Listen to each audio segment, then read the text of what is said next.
Hi there, and welcome to I'll Knit If I Want To. I'm Andrew Mowry of Drea Renee Knits, and here I am. Today is dark. It is dark and rainy. I wish it was snowing, as you all know, but it's not. I am holding my little sample yarn from the bats I showed y'all. So my whole dream this morning was that I was gonna get up real early. Oh, I'm seeing a little spot that could use a little more twist. I was gonna get up real early and apply some and wash it and knit a sample and have something to show you. And here I am sitting with still damp yarn. So I don't know what I was thinking. I don't know why I thought that things went quicker than they do. I'm sure I'm not the only one guilty of that. But it's such bad lighting that you're not even going to be able to see the true beauty of this yarn. I'm going to try like this move, but look how warm it gets from my hand. I don't even know where that light's coming from. So you probably can't really see it that great. Maybe if I do like all yarn. Kind of hard to hold up to because it's so damp. Can you guys see it? Anyways, I'll take some beauty shots once it's dry, and definitely by next week I'll be able to have a little swatch all knit up to show you. But I am so stoked with how it is turning out.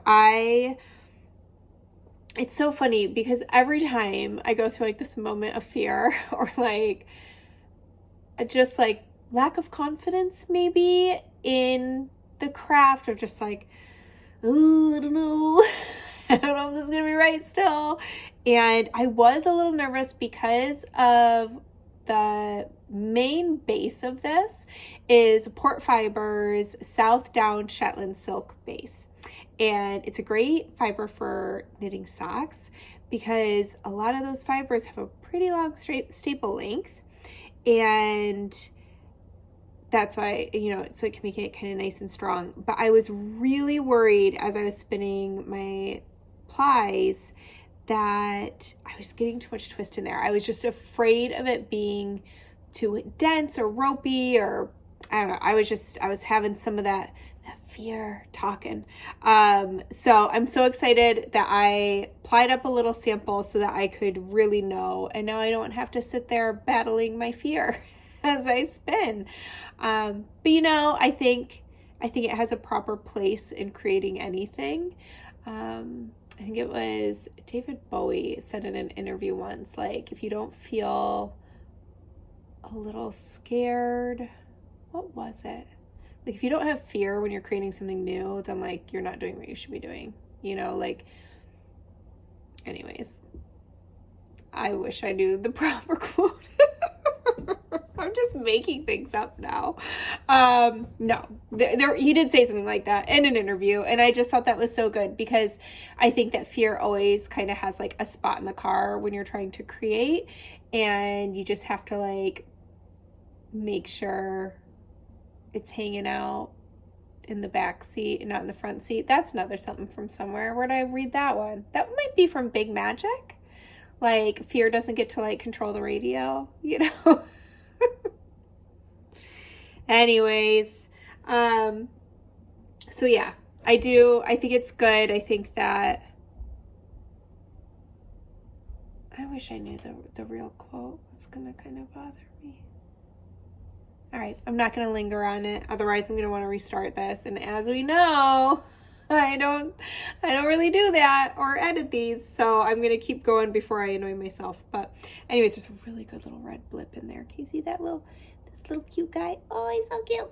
Okay, so anyways, I'm super stoked about this, and I'm going to keep moving forward. I got the little bit more fiber I needed to make the rest of the bats. I already have a mountain of bats, but I don't think it'll be quite enough. But we'll see. Well, now I know I have enough, but I don't think my first batch would have been enough. It's gonna be one of those days. Okay, let's answer some questions. Wait, what am I wearing? I'm wearing the Daydreamer. Have I said that yet? This is the Daydreamer I designed it a few years ago. It's got some of my favorite things, honeycomb cables, baubles, and it is knit up in Sukapi from the Farmer Starter Fibers, and it's held double with their Mighty Mo, which is their mohair.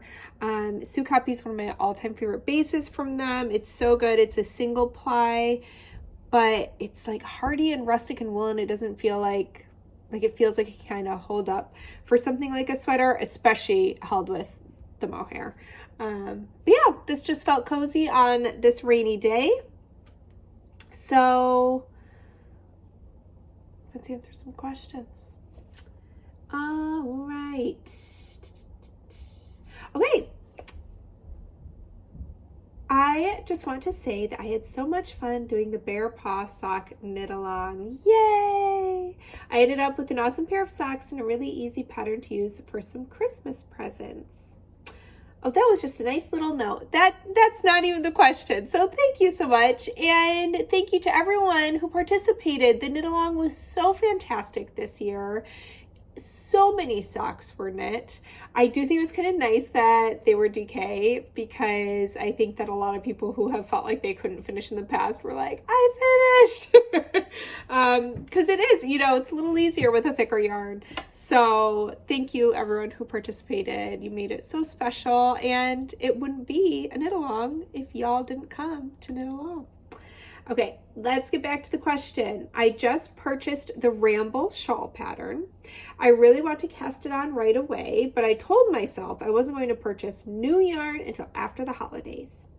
In my stash, I do have some lovely fingering and corresponding mohair, enough for the whole shawl. My question is this: when doing detailed brioche, do you think it is better to use a single strand of yarn versus holding the fingering with mohair? What about a solid DKMC and a mohair fingering CC in the background? I can't find any Ramble projects on Ravelry that use mohair or Surrey. Let me see if I can grab that shawl real quick in the dark over here. I turned off my light because it was really warm, but it was like casting this yellow light that I didn't know if it made it harder to see. And now, who knows, maybe I should have just left it on. But anyways, it's dark over there. I'm just full of saying things that nobody needs to know today. Okay. So this is the Ramble shawl. This is the shawl in question. And I don't know if you can see in the video here, but there is actually a little bit of a halo on here, because the yarn I used is from Northlight Fibers. It's their Water Street yarn, which is a cashmere. I think it's a cashmere blend. It was a long time ago that I designed this. I can't remember exactly, but super soft and delightful. But yeah, there is definitely, let's see if I kind of hold it like this. Do you see that halo? There are a few pills too, please ignore those. So I think that it would be lovely done that way, and there's no reason why you can't do that. If you check out Nancy Marchant's work, she is How I Learned to Knit Brioche. I took her class years and years ago, and she also has a fantastic book. Oh my gosh, I've recommended it so many times. Knitting Fresh Brioche. Woo! I thought I was going to lose the title for a second there. It's a fantastic book. Definitely recommend it for your knitter's library if you're into brioche. But a lot of her projects, she loves to throw some mohair in a brioche project. And a lot of times she'll do like a single strand of mohair as maybe the CC, the contrast color, and then a heavier weight yarn, like a fingering weight for the main color. But you can absolutely hold double and do that for both your main color and contrast color. I almost feel like if you were only going to hold it with one,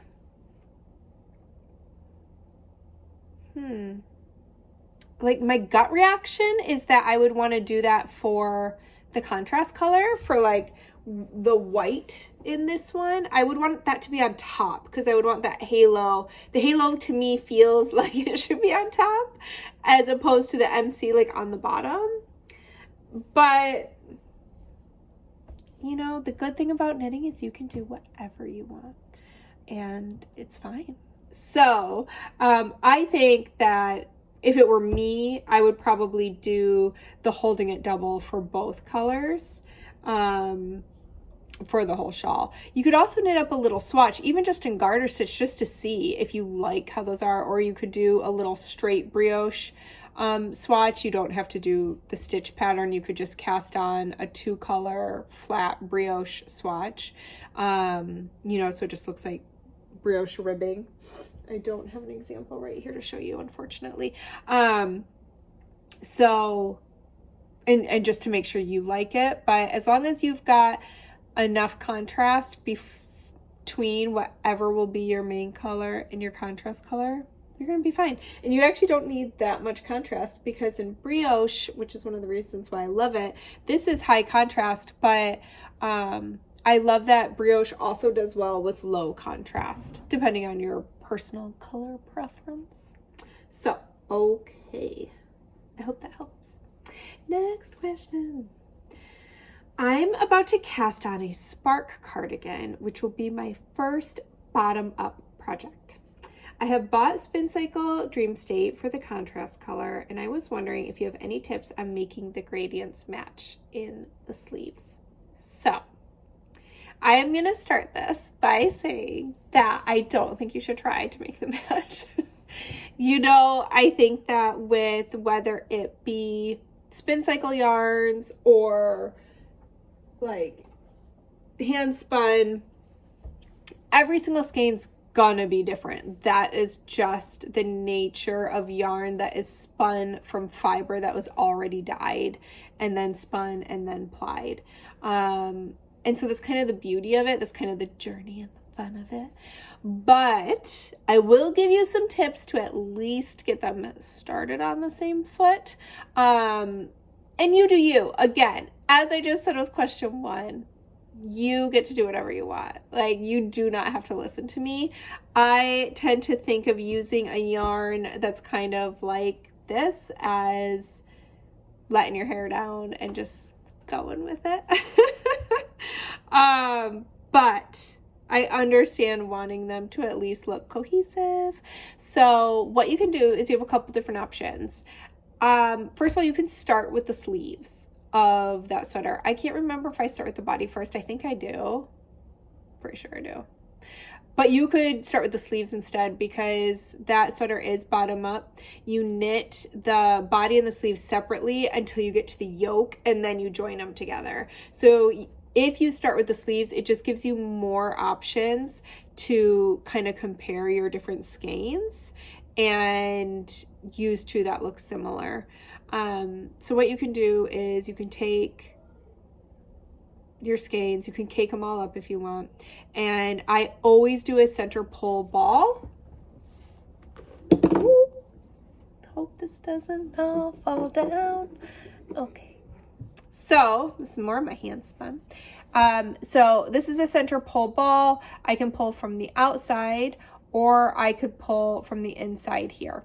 And the nice thing about doing it that way is you can kind of check out each yarn cake and go, okay, I have similar colors that like the outside of this cake, this is, these don't match. The outside of this cake matches the inside of this cake. So I'm going to start my first sleeve on the outside with this skein, and then I'm going to start my second sleeve from the inside of this cake so that they kind of coordinate. There are people who will also cut out chunks of their yarn because they really, really want them to match perfectly. To me, it's too precious. Like whether, you know, I don't know. I have a hard time wasting yarn like that. I mean, you could keep those little balls. I don't know what you would ever do with all those little tiny odds and ends. Color work. But So I would like try and start them on a similar end, but then I would just let what happens happen. Because if you do actually go look closely at mine, they don't match. They kind of look like they do because I use the same colorway, but they don't. And they're on different sides of your body. I mean, you're not going to walk around like, hey. So I won't worry about it too much. And I think if you just start them off on the same foot, then they're going to give like the appearance of matching. So that's what I would do. All right. Next question. I recently made a cardigan. The pattern called for a slip stitch at the beginning of every row so that it was easier to pick up stitches for a ribbed button band. The instructions said to pick up, okay, sorry. I thought I was rereading the same thing again. I wasn't. The instructions said to pick up every stitch along the body and then a ratio of stitches around the collar area. With these instructions, the ribbing on the body bunched up so that the cardigan doesn't lay flat when worn. It seems that with the slip stitches, I don't actually have enough stitches to pick up for an appropriately sized button band. Because of this, the band is too tight and warping the body of the sweater. Do you have any ideas for how I can fix the button band without ripping out the whole sweater? Is there any way to make the slipped edge work when picking up a button band? So I have a few ideas for you here. First of all, I just found it so interesting that they had you, sorry, now I'm being distracted because I'm lotioning my hands, and somebody did ask about this the other day. This is Knitter's Wrist Relief from the Farmer's Daughter Fiber. I feel like I have a memory that they don't make this anymore. But I wish they did if they don't. And if they do, yay, because I do love it. It's always, you never have to like melt it down to get it to go onto your hands like some of the other kind of knitters, lanolin-y, waxy kind of hand treatment stuff. And I love it. I've been using it on my cuticles because my cuticles and my nails, if my health dips at all with like my Hashimoto's and stuff, my nails are the first thing to go, and my hair.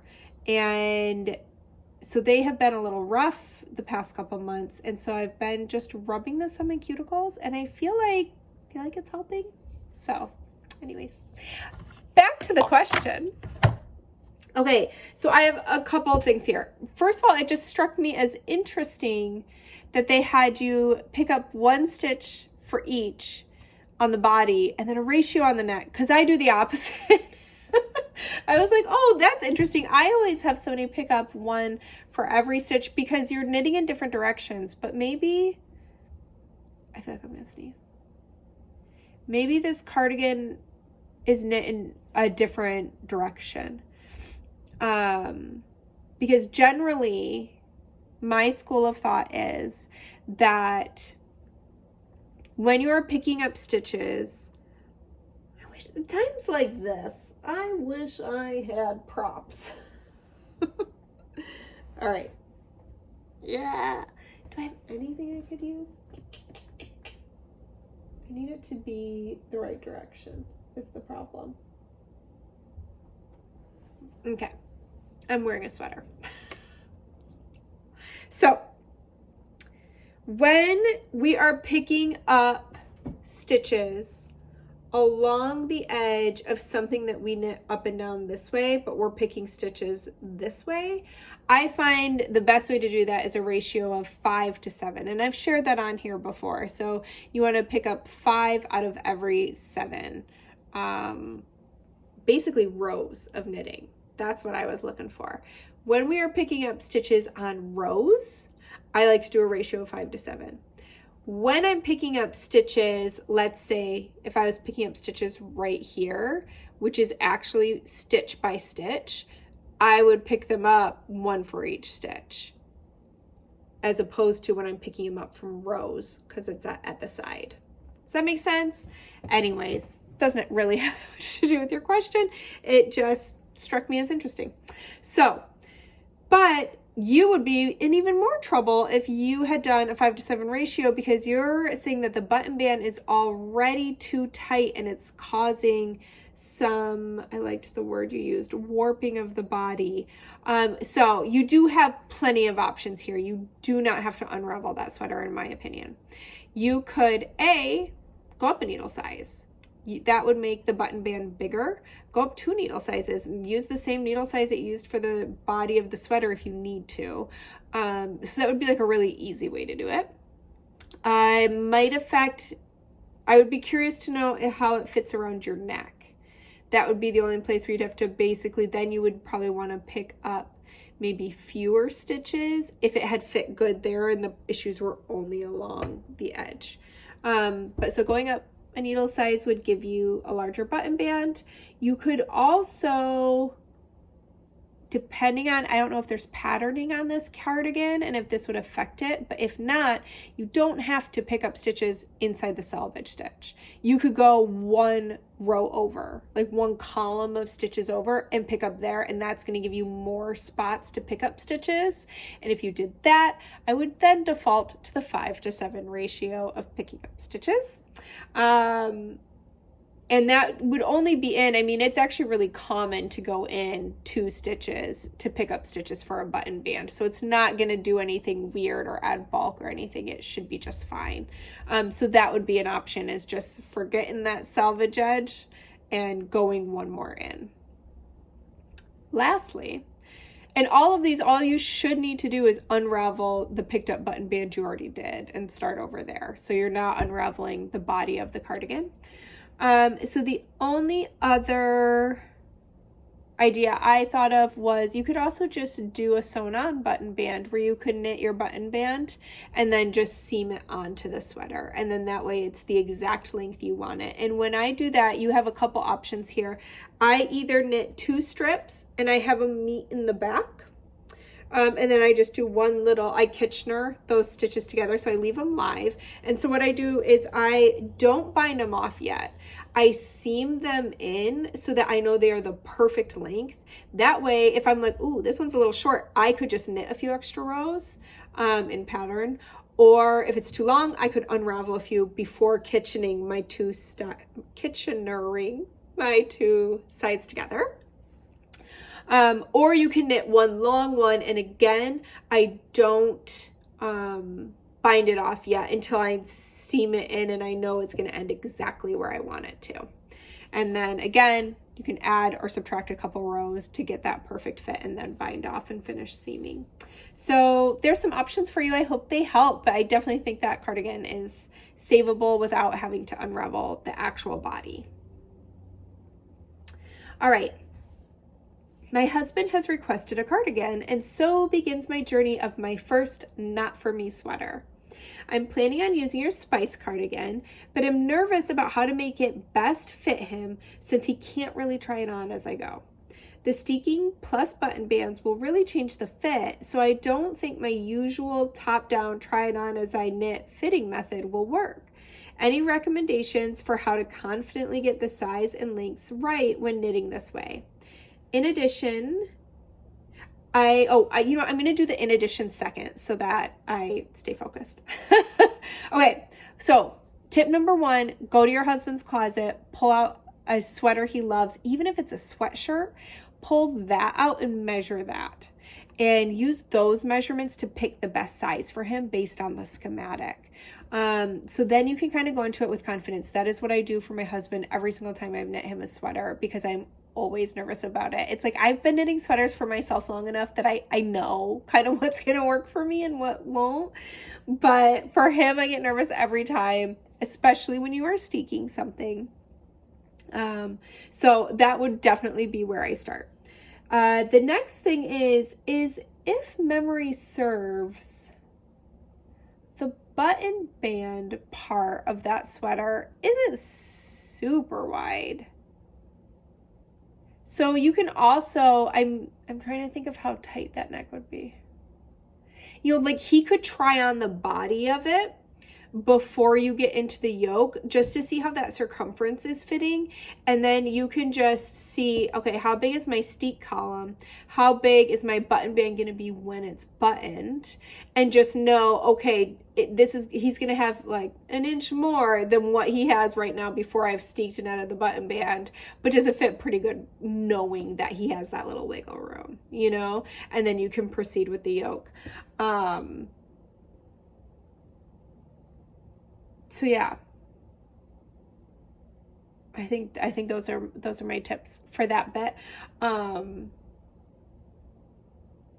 was just trying to think if I could think of any others, but I can't remember how little the neck got at the top. I think it does get little because, like, for instance, the shift again that's coming out in a little bit, I could try that on like a normal sweater, but the Spice cardigan does have a little bit of like a V-neck shaping for the shawl collar and everything. So that does impact, the steek impacts more that it fits really funny until you've cut it open with that V-neck shaping. But you could definitely have them try on the body. Okay, so in addition, I noticed that many projects with this pattern have a very large under collar and a small folded shawl collar in comparison to Spicy Pete's version. Is this caused by too tight I-cord? Something else? I don't think it's the I-cord. It could be a few things. Gauge, how it was blocked, yarn choice. So if that is something you're concerned about, stay away from maybe using really drapey yarn, because you want something that has some memory and some oomph to it to hold that collar in place. You don't want something that, a really soft drapey yarn can get a little bit slippy. So something kind of woolly would be really nice. And you could also knit more short rows. Like you could knit that collar for longer. The only thing is you don't want to knit the button bands too much longer because, they're going to start to look a little bizarre if they're too wide. Just for the directions, like you can have them as wide as you want. You could also, if you don't think your husband would wear it buttoned, you could keep going for as long as you wanted to. But yeah, you could definitely do some more short rows in there to add the length of the collar. But what I did is when I blocked it, I folded over quite generously so that it dries nice and deep like that. But yeah. I think that is the only other thing I can think of. All right. Final question. I enjoyed your episode on spinning for your weekender and found it really helpful to hear about why the yarns you've spun so far aren't what you were looking for. My question is about combo spins. How do you decide what to combine for those? I am intimidated by the idea of trying a combo spin because I am not sure how to choose colors or fibers that will combine well.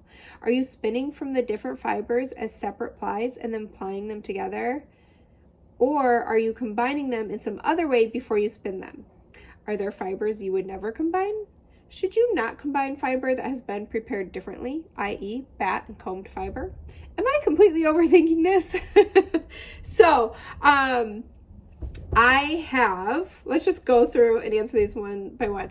I decide what to combine by looking at what I think looks nice together. It is pretty willy-nilly, and I just experiment. There are going to be some that I'm going to like better than others. The more I do it, the better I feel like I can gauge, like, okay, yeah, I think these will look good together. I tend to try and look for a common denominator that brings those colors together. Now I'm going to continue with those questions and I'll kind of talk more about how I pick. Are you spinning from the different fibers as separate plies and then plying them together? So I am spinning from different braids and or bats and then plying them together. And oftentimes they do have different fiber content. But I'm not like, I'm just trying to say that in the clearest way possible. I am not per se being like, I'm going to spin, I don't know. I think hopefully you understand what I'm saying. Like, for instance, I'm just going to I'm going to jump to, should you not combine fibers that have been prepared differently, a bat with combed fiber. This is a bat with combed fiber, and it's one of my favorite yarns I've ever spun. I used a blended bat from Artifacts of Appreciation, and then I used a combed fiber dyed from Port Fiber, and it turned out beautifully. And I would 100% recommend it. So oh my gosh, I just had a moment of like, did I hit record? Okay. So what I did here is I actually started with the bat. And when I was looking in the bat, Lindsay, who made the bat, had these amazing little tweedy blips of like some oranges and blues, which is why I loved it so much. And so when I saw this color from Port Fiber, which I wish I could remember the name of the colorway right now, but it reminded me of some of those flecks I was seeing. So that's when I was like, I'm gonna try doing these together. And this is just a 2-ply. And I absolutely love how it turned out. It is soft and woolly. There's a tiny bit of a halo. I love it. So I would combine those things. That's actually, I think, what got me into combination spinning.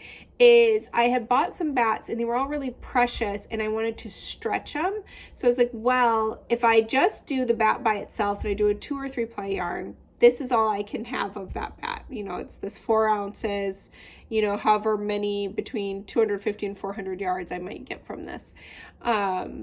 Or I can ply it with another 4 ounces and, you know, of a braid, and now I have 8 ounces. And so that was kind of my way of stretching these really precious bats. And I just loved how they played with the colors together. As far as, are there fibers you would never combine? I'm sure that there's fibers that probably don't play well together. I tend to go for more of an experimental mindset as I'm doing this, where I'm like, I'm just going to try it and see what happens. But, sorry, my kids are playing downstairs. I don't know if y'all can hear them, but I can. They're having a good time. But I'm still such a newbie. Like, I am not somebody that should probably, you know, I can't really teach anything about this topic. I can only share my own experiences. So on that end, and this will also cover, are you combining them in some other way before you spin them? I'm not, but you can. So again, I'm going to recommend Yarnitecture by Julian Moreno, which is such a good book. And she is actually maybe what inspired me to do combo spins as well, because it's just a fantastic book, and she shows all these different ways you can do it, you know, whether it be just blending fibers in that way, 1 ply of each, or you can also combine by drafting them together at the same time. I find that to be kind of finicky in how I've tried it so far. So I don't love that. I haven't really been doing that. I prefer to be like, oh, I'm going to do a ply from each. Or if I want them to actually be drafted together, I'd rather then make a bat on my drum carder and combine them that way and then spin, because it just is more relaxing for me. I find that a little more fun. But I highly recommend that book, because I think it's going to really delve into your questions and probably give you a little more confidence in exploring yourself. There is also the book, darn it, Fleece to Fiber. I'm missing part of that, but that's the gist of it. If you type in the Fleece to Fiber source book, maybe, that is also fantastic for those certain questions that you really want to maybe get into the weeds with, of like, ooh, are there things I shouldn't combine? Or if you're looking at your different fibers and you just want to know, like, okay, I have some Corriedale and some silk and some BFL, and I wonder if these have similar properties or not. You know, you can go and you can look up each one of those and read all about them. So I would definitely recommend those 2 books, and I'll add some links below for you so that they're a little bit easier to find. Okay. That was the last question. So today I am recording this early because I leave for the other Portland tomorrow. I am headed to Portland, Oregon to teach at Starlight Knitting Society, and I can't wait. So the day y'all are watching this, I will be in Portland, Oregon, and I will be gearing up for a meet and greet that night tonight for Starlight Knitting Society and teaching 2 brand new classes. So I'm really excited for that. So that's what my weekend is going to look like. I am actually going to finish this up and try and decide on my travel knitting, which always is like a big deal for me. I have stash separation anxiety when I don't have my things, where I'm like, oh, I can't just like on the fly be like, I want to use this right now to knit this thing, or so I am trying to decide what my travel projects are going to be. I do have a skein of hand spun all ready to go for another pair of socks, so I am going to bring that as my emergency cast on. But I also had inspiration for a new shawl. And I've kind of been missing shawls. I've released a couple this year, but man, shawls used to be like my all the time knit on my needles. So I had an idea that just sparked yesterday. So I'm like, okay, can I hurry up and try and figure this out today? So anyways, I hope that y'all have a lovely weekend, whatever it entails. Maybe if you're in the northern hemisphere, you're getting lucky with some snow. And if you're in the southern hemisphere, I hope you are enjoying some beautiful summer weather. But whatever your weather, I hope you get to make something and maybe enjoy some time outside. And I hope to see you back here next week. Thanks so much, as always, for joining me. Bye. Happy knitting.